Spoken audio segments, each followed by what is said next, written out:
இந்த பொதுப்பணித்துறையில் ஒப்பந்ததாரராக 32 வருடங்கள் முடிந்த நிலையில் 33வது ஆண்டுகள் தொடர்ச்சியாகின்றது. லஞ்சம் தவிர நெஞ்சம் நிமிர் இந்த வாசகத்திற்கு உண்மையான அர்த்தம் இன்றுதான் உள்ளது என்பதை நீங்கள் அனைவரும் உணர வேண்டும்.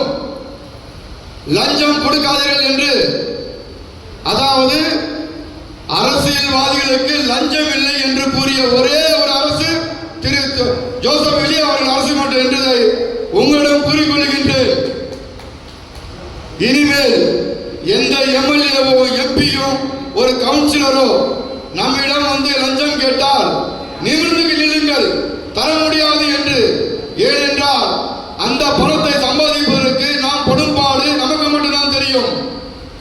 நமது ஒவ்வொரு ஒப்பந்ததாரரும் படும்பாடு அரசியல்வாதிக்கு அலட்சியமாக இருக்கின்றது.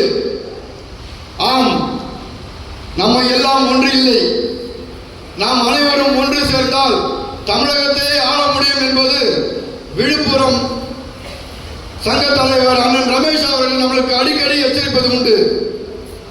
ஒரு அரசாங்கத்தை நடத்த வேண்டும் என்றால் ஒப்பந்ததாரர்கள் கண்டிப்பாக நம்ம தான் முன்னாடி இருக்கின்றோம் என்பதை நீங்க எல்லாரும் புரிஞ்சுப்பீங்க. ஆனா நம்ம எல்லாரையும் தனித்தனியாக பிரிச்சு வேட்டையாடுறாங்க. இதுதான் உண்மை. நம்ம சங்கத்துக்கு இதனால் வர ஒரு பிடிமானமே கிடையாது. ஏதோ வரோம், ஒரு மீட்டிங் பேசுறோம், இருக்கிறோம், போயிடுறோம். நம்ம அவ்வளவுதான் நம்ம இது வரைக்கும் நடந்திருக்கிறோம். இன்னைக்கு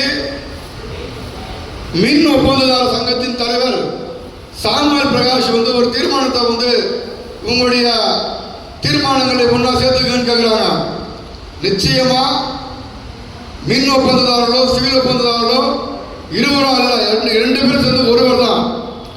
அவங்களுக்காக என்ன ஆரம்பத்தில் இருந்து இந்த 32 வருஷத்துக்கு முன்னாடியே மின் ஒப்பந்ததாரர்களுக்காக முதல் முறையா போய் செயற்போராட போராடின ஒரே ஆள் நான் மட்டும்தான். அவர் அதுக்கப்புறம் தான் சங்கம் உருவானுச்சு அவங்களுக்கு. அதுல பண்ணதுல உமா சங்கர் கொஞ்சம் நல்லா கொண்டு வந்தாரு சங்கத்தை. அதுக்கப்புறம் இப்போ கொஞ்சம் இளவட்டம் திரும்ப அரிய பண்றாப்புல. அதுக்கப்புறம் நம்ம சாமுவேல் பிரகாஷ் பண்ணுகிறாங்களா, ஒரு அளவு நல்லா பண்றாங்க அந்த சங்கத்தை.